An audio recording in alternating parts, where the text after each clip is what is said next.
భగవద్గీత గొప్పదని మనకు మనం చప్పట్లు కొట్టుకుని మాట్లాడితే గొప్ప విషయం కాదేమో. యామిమాం పుష్పితాం వాచం ప్రవదంత్య విపశ్చితః వేదవాదరతః పార్థ నాన్యాదస్తితి వాదనః కామాత్మనః స్వర్గపరా జన్మ కర్మ ఫలప్రదాం క్రియా విశేష బహుళా భోగైశ్వర్యాంకతి ప్రతి.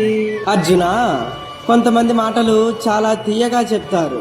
ఇది చూస్తే సుఖం వస్తుంది, అది చేస్తే ధనం వస్తుంది అంటారు. ఆ మాటలు వినడానికి బాగుంటాయి, కానీ నిజం ఉండదు అర్జున. వాళ్ళు ధర్మం కోసం కాదు, సుఖం కోసం మాట్లాడతారు. నిజం తెలిసిన వాడు మాత్రం సుఖం కోసం కాదు, సత్యం కోసం జీవిస్తాడు. చూడండి కృష్ణుడు ఎంత చక్కగా చెప్పాడు.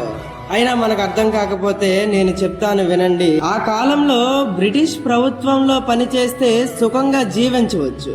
చాలా మంది అదే దారి ఎంచుకున్నారు కూడా. కానీ సుభాష్ చంద్రబోస్ అలా చెయ్యలేదు. అతనికి సుఖం కాదు, స్వాతంత్రం కావాలి.